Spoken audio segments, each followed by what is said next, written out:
Tyler Reddick won at COTA and should have been celebrating. Instead, he walked into a story that was already spreading through the garage before the checkered flag even cooled down. Shane van Gisbergen had been talking to team members about Reddick's car. And what SVG allegedly said changes everything about that win. Tyler Reddick won at COTA, and within hours, the story was not about the win anymore. That is the part that should bother every 23XI racing fan watching this. Your driver puts together a dominant performance at Circuit of the Americas, crosses the finish line first, and instead of the entire organization celebrating together, there is a conversation happening inside that garage that nobody officially wanted to start, but nobody could stop either. Because Shane van Gisbergen had been talking, and what SVG allegedly said to team members about Reddick's car was not the kind of thing that stays quiet for long in a NASCAR garage. The accusation, according to people close to the situation, was specific. Not vague complaints about pace or setup. Specific. SVG reportedly told team members that Reddick's car had an invisible aerodynamic advantage and unusually low tire wear at COTA. Think about those two words together, invisible advantage. That is not a comment about racing luck. That is not frustration about a bad day. That is a calculated suggestion that something about Reddick's car was not operating the same way every other car on that grid was operating. You could feel the weight of that the moment it started spreading through the paddock. COTA is already a track that rewards setup precision more than almost anywhere else on the NASCAR calendar. The aero window is tight. Tire management separates the front runners from the field in a way that is almost brutally obvious by the final stage. So when a driver with SVG's engineering background, and make no mistake, Van Gisbergen understands cars at a technical level that most NASCAR drivers simply do not. When that driver starts pointing at aero numbers and tire wear data, people listen, even when they do not want to. And inside 23XI Racing, people were definitely listening. Here is the thing about a two-car team operation that casual fans sometimes underestimate. The cars share data, the engineers talk, the setups are developed together and then separated based on each driver's feedback. Which means if SVG was seeing something in Reddick's tire wear numbers that did not match his own, he was not working from guesswork. He was working from information that was sitting right there in the team's own data systems. That is what makes this accusation land differently than a frustrated driver venting after a bad race. This was not emotion. This was SVG looking at numbers and deciding that what he was seeing needed to be said out loud. Now Reddick's COTA win was already one of the most emotionally loaded victories of his career before any of this started. His son had asked him before Daytona, "Are you finally going to win this race?" And Reddick delivered at Daytona. The momentum coming into COTA was real. The performance was real. And now instead of that performance standing on its own, it is sitting underneath a cloud of questions that SVG essentially placed there himself. That is brutal. That is a teammate doing something that opponents usually do, and doing it from inside the same hauler. Reddick was not going to let that sit without a response. And when he responded, the way he did it told you almost as much as what he actually said. But we are going to get into exactly what Reddick said and what his tone revealed in a moment, because that part of the story reframes everything about the dynamic inside 23XI Racing right now. Before we get there though, if you are the kind of NASCAR fan who wants the real story behind what happens inside these garages, not just the race results, hit that like button right now and drop a comment telling me whether you think SVG genuinely believed there was something wrong with Reddick's car, or whether this was something more calculated than that. Subscribe if you are not already here, because what is coming next in this story is the part that changes how you see this entire 23XI racing season.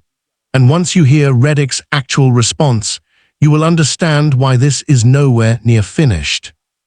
Because SVG did not just question a car setup, he questioned a championship contender, and Reddick's answer was not what anyone in that garage expected. Tyler Reddick responded, and he did not do it the way most drivers respond when they are being accused of something they did not do. Most drivers in that situation come out swinging. They get defensive. They call the accusation disrespectful. They let the emotion do the talking and end up saying 3 things they have to walk back the next day. Reddick did none of that. He was measured. He was direct. And underneath the measured directness, there was something that felt less like a driver defending himself and more like a driver who had already decided that SVG's accusation said more about SVG than it did about the car. That tone matters. Because when you are calm in a situation that should make you angry, one of 2 things is true. Either you are completely confident that the facts are on your side and you know it, or you are holding something back that you are not ready to say publicly yet. With Reddick, it felt like both of those things were happening at the same time. What Reddick said publicly was essentially this: the car was legal, the performance was earned, and the tire wear numbers at COTA reflected a setup that his team worked on all weekend. He did not attack SVG directly. He did not call the accusation ridiculous. He answered it like a driver who respected the question enough to give it a real answer, while simultaneously making clear that the answer should close the conversation. It did not close the conversation.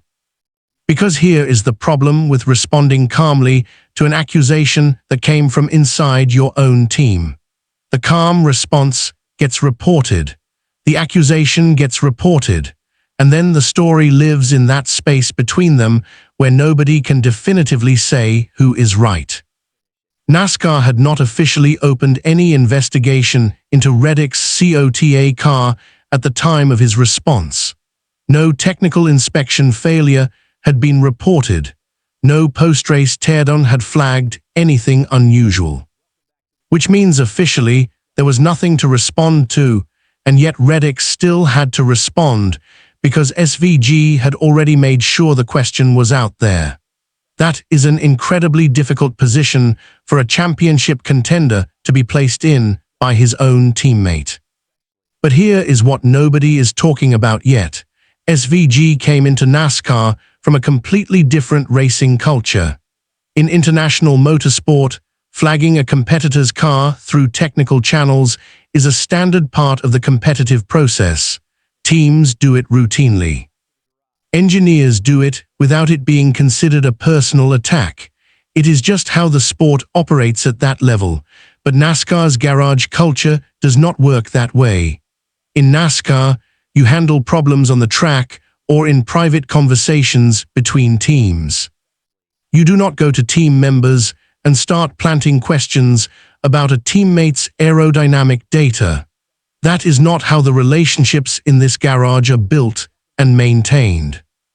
Which means SVG may have done something that felt completely normal to him based on everything he learned in his career before NASCAR, and landed it in a culture where that exact move reads as a betrayal. Not a technical concern, a betrayal. And the drivers and teams around 23XI Racing are reading it exactly that way regardless of whether SVG intended it that way or not. Think about what that means for how this plays out going forward, because Reddick is not just any teammate SVG has to manage. Reddick is the established face of 23XI Racing. He is the driver that Michael Jordan and Denny Hamlin built this program around. He is the championship contender that the entire organization's credibility is attached to right now. SVG came into that team as the exciting new addition, the world champion from a different series, who was going to add firepower to an already strong operation. And within one race win, he had created a situation where the team's two drivers are now on opposite sides of a story that NASCAR fans are watching very closely. That dynamic does not fix itself with one press conference answer. It does not disappear because Reddick stayed calm and SVG has not said anything further publicly. It sits inside that team hauler every single week. It shows up in the data-sharing conversations between engineers. It walks into every setup meeting where both drivers are supposed to be pulling in the same direction. And right now, those two drivers are not pulling in the same direction, not even close. Here is what this story is really about underneath all the technical language and garage politics. 23XI Racing is one of the most watched teams in NASCAR right now, not just because of the results, because of what the team represents, a black-owned organization co-founded by one of the most competitive people who has ever lived in Michael Jordan. Built around a driver in Tyler Reddick, who has legitimate championship capability, and now expanded with a world champion in Shane van Gisbergen, who is supposed to take this program to a completely different level. That is a story the entire sport wants to see succeed. And right now that story has a crack in it that nobody inside 23XI Racing is officially acknowledging, because the SVG accusation did not just create tension between two drivers. It created a trust problem inside an organization that cannot afford a trust problem right now. Data sharing between teammates only works when both drivers believe the information is being used to make both cars faster. The moment one driver starts questioning whether the other car is operating within the same parameters, that trust breaks. And broken trust in a two-car team operation does not stay contained to one conversation.